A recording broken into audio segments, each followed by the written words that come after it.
De retour avec vous, Bernard Catelin. Alors, on vient de le voir dans le reportage, clairement, ce chantier, il avance.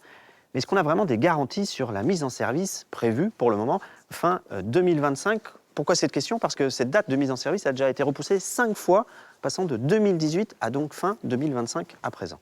D'abord, je pense qu'il faut voir le verre à moitié plein plutôt qu'à moitié vide. Il y a 15 ans, cette ligne, elle existait à peine à l'état de concept et encore plutôt dans le Val-de-Marne et pas sur l'ensemble de l'Île-de-France. Réaliser en 15 ans une ligne comme celle-là, ça reste un exploit. C'est une ligne entièrement nouvelle, entièrement automatique, métro rapide. On a subi un certain nombre d'aléas, tel le Covid. Aujourd'hui, le génie civil est terminé, les aménagements des gares sont largement avancés, et puis on a fait, pour la première fois, rouler le train sur une première section. Donc on peut être tout à fait confiant et on est bien au rendez-vous, prêt pour tenir cette échéance de fin 2025. Alors, il reste quand même une question importante, celle de la livraison des rames, parce qu'on l'a vu sur d'autres chantiers de prolongement ou d'ouverture de ligne. Parfois, c'est là que ça coince. Alstom a du mal à tenir les calendriers de livraison. On l'a vu pour le MP14, le RER-NG. Est-ce que vous aurez bien vos 27 rames à temps ? On est en contact étroit avec Alstom sur le sujet et aujourd'hui, il n'y a pas d'alerte là-dessus. La production a été planifiée de façon à pouvoir tenir les échéances, avoir ces fournitures au fur et à mesure. Il ne faut pas que ça vienne trop vite d'ailleurs non plus pour pouvoir permettre de faire des essais progressivement. Donc oui, aujourd'hui, il n'y a pas d'alerte sur la livraison de ce matériel roulant-là. Et à terme, il faudra recevoir 183 rames pour équiper l'intégralité des lignes 15, 16 et 17. C'est quand même un sacré challenge aussi. C'est un beau challenge, mais alors là, pour le coup, on a plus de temps, puisque là, vous êtes à l'horizon de la mise en service complète du Grand Paris Express, donc l'horizon 2030-2031.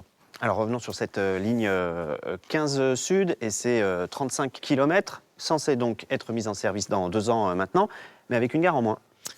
Alors, il y aura une gare effectivement qui sera mise en service 1 an plus tard, c'est la gare de Saint-Maur qui sera mise en service à la fin 2026. La gare de Saint-Maur, c'est la gare la plus profonde du Grand Paris Express, elle est à plus de 50 mètres, les quais sont à 50 mètres de profondeur. C'est celle qui techniquement était la plus délicate à réaliser en termes de génie civil, donc c'est ce qui explique que cette gare soit décalée d'1 an en termes de mise en service. Les trains passeront dans la gare, mais par contre, la gare n'ouvrira aux passagers qu'à la fin de l'année 2026. Alors, on le sait depuis le mois de juillet, c'est la RATP, en tout cas une de ses filiales, RATP Dev, qui va exploiter cette ligne 15 Sud. Quel va être le rôle de l'opérateur là, dans les semaines et mois à venir, avec ses essais notamment ? Alors, c'est très important d'avoir l'exploitant à nos côtés pour les essais. C'est lui qui ensuite aura à faire fonctionner ce train, faire fonctionner ce système. Donc la RATP va venir à nos côtés pour assister à l'ensemble des essais, ce qui va leur permettre de se former à ce nouveau train, à ce nouveau système de transport et d'être complètement prêt pour la mise en service. Parlons du reste de cette ligne 15 qui doit à terme faire 75 km en rocade tout autour de Paris. C'est assez colossal. L'objectif, c'est 2031 ? 2031, tout à fait. Donc les 2 sections restantes à l'est et à l'ouest pour boucler complètement la ligne 15 et réaliser cette rocade. On fait l'objet d'une procédure particulière de conception-réalisation avec des groupements d'entreprises. On est au terme maintenant de cette procédure. Il y a un premier marché qui a été notifié. L'ensemble des marchés le sera au milieu de l'année prochaine et on devrait donc être au rendez-vous là aussi pour une mise en service complète de cette rocade à la fin 2031.